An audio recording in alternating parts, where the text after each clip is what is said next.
Curtis Eccleston, pria tampan asal Maryland, Amerika. Sudah lama dirinya bercita-cita jadi anggota militer, dan hal itu terwujud ketika pada 2001 dia lolos seleksi dan bergabung dengan Angkatan Udara Amerika Serikat. Curtis mendapat penugasan di beberapa tempat, seperti di Irak, sebelum akhirnya pada 2008 ditempatkan di Pangkalan Angkatan Udara Amerika di Kadena, Okinawa, Jepang. Di sana bertugas lebih dari 20.000 personil militer Amerika. Nah, di Okinawa lah hidup Curtis yang selama ini hanya diisi dengan kerja dan kerja, tambah berwarna, lebih bahagia. Semuanya karena seorang wanita berusia 29 tahun bernama Keiko. Ada yang mengatakan dirinya berdarah campuran Jepang-Brasilia. Keiko ramah dan populer. Dirinya dikenal luas oleh anggota militer Amerika yang tengah bertugas di Okinawa, termasuk Curtis. Di musim semi 2009, Curtis dan Keiko mulai berpacaran, dan setahun kemudian pada April 2010, keduanya menikah secara sederhana. Semuanya berlangsung cepat, kilat. Keluarga Curtis di Amerika berkunjung ke Okinawa dan berkenalan dengan Keiko. Menurut mereka, Keiko wanita baik, ramah dan rendah hati. Keiko menjamu mereka dengan masakannya yang enak. Beberapa bulan kemudian, Keiko hamil. Betapa bahagia Curtis, sebab dirinya sudah lama ingin jadi ayah. Namun keinginan itu tidak pernah tercapai, sebab ada yang menganggap Curtis lebih berharga jika mati dibandingkan jika dia hidup. Pagi hari 6 Februari 2011, seorang teman mendatangi apartemen Curtis Eccleston. Apartemen itu berlokasi di kawasan Chatan, Okinawa di luar pangkalan militer. Letaknya tak jauh dari American Village, sebuah kawasan yang dipenuhi pertokoan, restoran, dan tempat hiburan yang kerap dikunjungi personil militer Amerika saat bebas tugas. Sang teman mengetuk-ngetuk pintu apartemen Curtis, tapi tidak ada yang membuka. Ternyata pintu apartemen tidak terkunci. Sang teman masuk dan syok menemukan Curtis tewas bersimbah darah. Hal itu segera dilaporkan kepada polisi. Sebab Curtis adalah personil militer Amerika, maka polisi militer AS turun tangan bersama polisi Okinawa. Mereka bekerja sama melakukan investigasi. Hasil otopsi menunjukkan banyak bekas tikaman benda tajam di leher Curtis. Aksi pembunuhan itu begitu kejam. Laptop dan HP pria itu pun hilang. Namun di mana istrinya Keiko? Apakah sesuatu yang buruk juga menimpa wanita itu? Polisi berusaha mencari informasi tentang Curtis dan istrinya Keiko. Menurut seorang teman Curtis, sang istri, Keiko, memiliki teman dekat, seorang sersan staf Angkatan Udara bernama Nicholas Cron.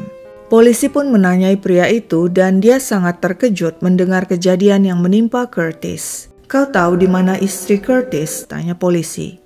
Nicholas menjawab, "Kemarin malam aku dan seorang teman dinner dan hangout dengan Keiko. Setelah itu pukul 12:30 pagi aku pulang karena harus belajar untuk mengikuti tes di kantor." Menurut Nicholas, Keiko pernah bercerita padanya wanita itu menemukan uang tunai dalam jumlah besar yang disimpan Curtis di apartemen. Keiko juga menemukan paket serta botol-botol berisi bubuk mencurigakan. "Lalu sekarang di mana Keiko?" tanya polisi lagi pada Nicholas. Pria itu mengatakan Keiko sedang menginap di rumah seorang teman yang sedang pergi bertugas. Keiko bekerja di sana sebagai babysitter, menjaga anak-anak temannya itu. Polisi pun menemui Keiko dan memberitahu kejadian mengerikan yang menimpa suaminya. Keiko terkejut dan mengatakan, "Suamiku terlibat sindikat narkoba. Dia mungkin dibunuh gembong narkoba. Dia juga kerap menganiayaku." Polisi terkejut, tidak menyangka Curtis terlibat bisnis haram.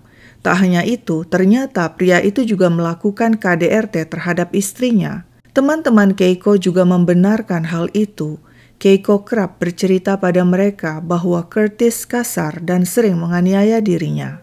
Polisi mulai mengumpulkan informasi lebih mendalam tentang Curtis. Namun mereka tidak menemukan fakta apapun Curtis terlibat bisnis narkoba. Polisi pun kembali menanyai sang istri Keiko, "Apakah kau yakin suamimu terlibat masalah dengan gembong narkoba?" Mendadak Keiko meralat pernyataan sebelumnya dan mengatakan hal berbeda.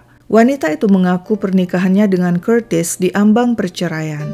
Dan beberapa waktu belakangan, Curtis butuh uang ekstra untuk membayar biaya pengacara yang mengurus perceraian. Sebab itu menurut Keiko, Curtis menerima bayaran dari seorang teman untuk menyembunyikan narkoba di apartemennya. Mungkin hal itu berujung pada perselisihan yang berakhir dengan pembunuhan Curtis. Polisi curiga, keterangan Keiko berubah-ubah. Tak hanya itu, sebagai istri yang baru saja kehilangan suami dengan cara yang sangat tragis, dia tampak tenang. Bahkan polisi mengintai, Keiko tetap riang dan kerap jalan-jalan ke pusat perbelanjaan seolah tidak terjadi apa-apa.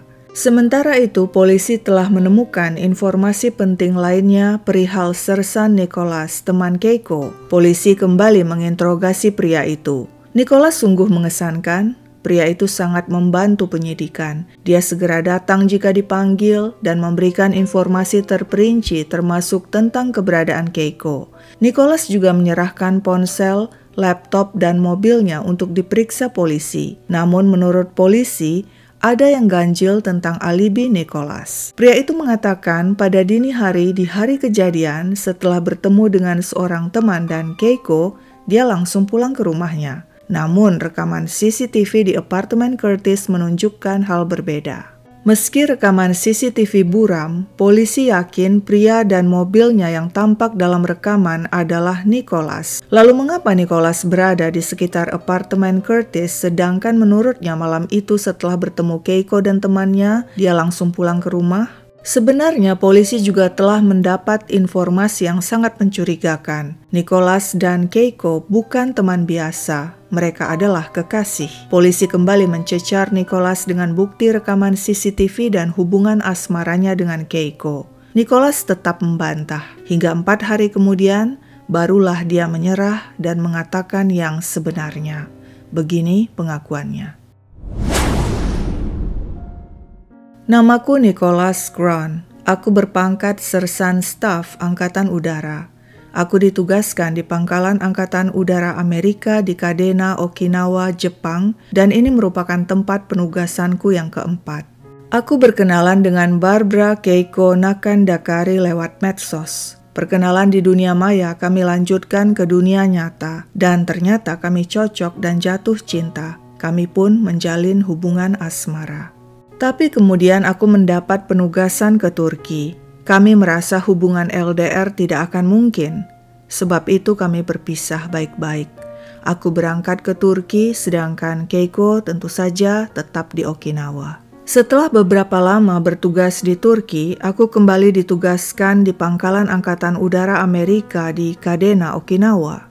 Aku senang sekali sebab ini berarti aku bisa bertemu kembali dengan Keiko, wanita spesial yang selalu kucintai. Sayangnya dia bukan lagi seorang wanita single, tapi sudah menikah.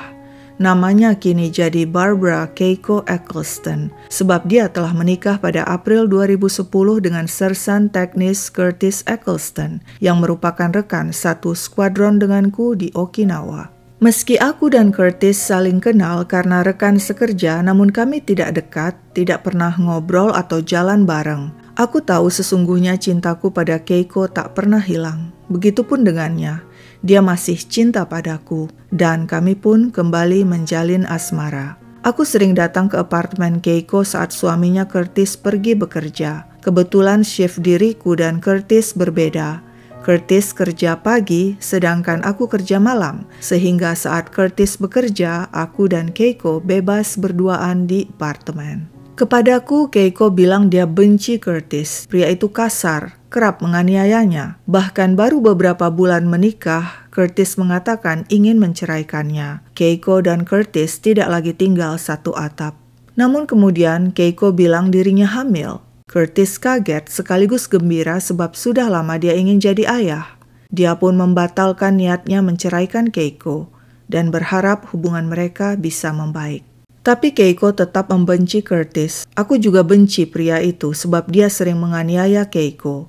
Pada musim gugur 2010, Keiko bertanya padaku, "Sungguhkah kau mencintaiku?" "Ya," jawabku. "Kalau begitu, buktikan. Bunuh suamiku," tegasnya padaku. Aku menyanggupi permintaan Keiko sebab aku mencintainya. Kami pun mulai menyusun rencana. Rencana awal sebenarnya kami ingin membentangkan tali pancing di atas tangga apartemen. Lalu Keiko akan pura-pura terserang alergi sehingga Curtis akan buru-buru menuruni tangga untuk menolongnya dan tersandung tali pancing hingga terguling ke bawah tangga. Jika Curtis tidak mati, maka rencananya aku akan segera mematahkan batang lehernya. Setelah merancang rencana itu, aku menyimpan tali pancing di bagasi mobilku dan membawanya kemana-mana agar setiap saat siap untuk melaksanakan pembunuhan Curtis. Suatu hari di kantor, tidak sengaja aku mendengar Curtis bilang ke seorang teman dia akan segera menuntaskan urusan perceraiannya dalam waktu dekat. Tentu saja aku segera menyampaikan hal itu kepada Keiko. Keiko panik lalu bilang pembunuhan Curtis tak bisa ditunda lagi, harus segera dilakukan sebelum perceraian final. Rencana pembunuhan dengan memakai tali pancing pun batal. Kami merancang aksi baru. Aku akan langsung membunuh Curtis di apartemennya di kawasan Chatham yang lokasinya berada di luar pangkalan militer. Saat itu, meski Keiko dan Curtis tinggal terpisah, namun hubungan mereka tetap baik dan Keiko masih punya kunci akses ke apartemen Curtis. Pada 3 Februari 2011, saat Curtis bekerja, aku dan Keiko masuk ke apartemennya dan sengaja tidak mengunci jendela. Tujuannya agar nanti aku leluasa masuk untuk membunuh pria itu. Pada 5 Februari, aku bersiap-siap. Setelah selesai bertugas pukul 9 malam, aku pulang dan menyiapkan ransel berisi sarung tangan karet, lap, pisau, cutter, dan pakaian bersih. Setelah itu aku dinner dan hangout bareng Keiko dan seorang teman. Lantas pukul 12:30 pagi aku pamit pulang duluan dengan alasan aku harus belajar untuk mengikuti tes di kantor. Tapi sebenarnya itu cuma alasanku, sebab aku tidak pulang ke rumah, melainkan menyetir dan parkir sekitar 1,5 kilo dari apartemen Curtis di Chatham agar tak seorang pun curiga. Di mobil aku ganti pakaianku serba hitam, celana hitam, sweatshirt hitam, topi hitam, dan sepatu jogging. Dengan membawa ransel, aku jalan kaki menuju apartemen Curtis. Tapi setiba di sana, aku mengintai dari luar dan tidak yakin dengan sikon apartemen yang gelap. Aku lalu menelpon Keiko untuk memberitahu hal itu dan memutuskan kembali ke mobil untuk menunggu saat yang tepat. Sambil menunggu di mobil, aku tertidur, lalu bangun pukul 3 pagi. Aku kembali menelpon Keiko dan mengatakan akan segera melaksanakan rencana. Tapi kali ini aku tidak mau berjalan kaki. Aku menyetir mobilku dan parkir di parkiran apartemen Curtis. Saat itu jam menunjukkan pukul 4 pagi. Dengan sarung tangan karet dan menghunus pisau, aku masuk lewat jendela apartemen yang tidak terkunci. Dan di sanalah aku menikam Curtis. Dia sempat meronta dan memohon agar aku jangan membunuhnya. Aku janji tidak akan memberitahu siapapun, begitu pintanya. Tapi aku kembali menikamnya berkali-kali, hingga dia terkapar bersimbah darah. Setelah itu aku kembali menelpon Keiko dan bilang tugasku beres. Lantas aku kembali menggorok leher Curtis. Untuk merancang TKP, aku ambil 2 kaleng minuman soda dari kulkas, lantas membukanya dan menaruhnya di atas meja seolah-olah ada yang meminum. Sebelum meninggalkan apartemen, aku ambil laptop dan HP Curtis. Ketika aku kembali menelpon Keiko, dia bertanya, "Curtis sudah mati?" Aku menjawab, "Sekarat. Sebentar lagi dia juga mati." Setelah semua beres, aku bergegas pergi meninggalkan apartemen dengan mobilku. Di tengah jalan, aku membuang ranselku beserta laptop dan HP Curtis. Demikian pengakuan Nicholas kepada polisi.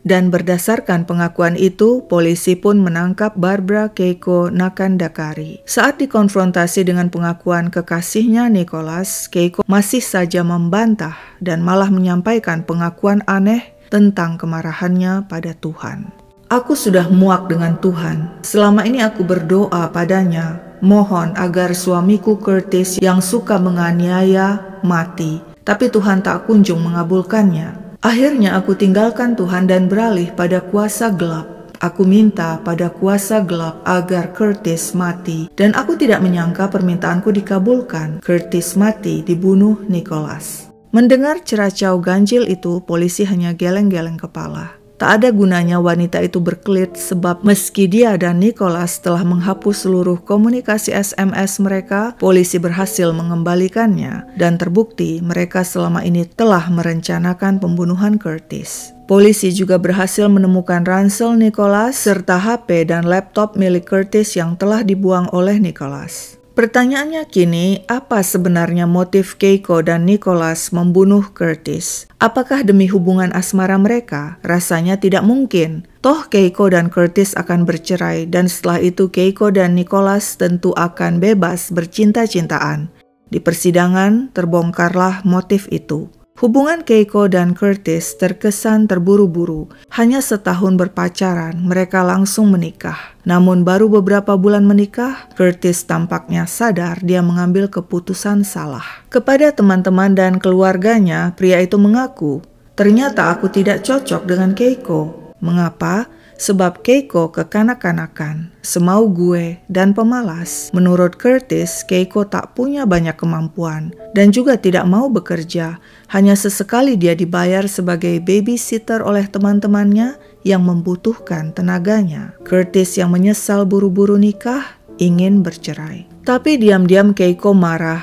Dia tidak terima dicerai begitu saja. Apalagi dia tahu Curtis memiliki kompensasi militer sebesar 1,5 miliar rupiah dan asuransi kematian sebesar 6 miliar rupiah.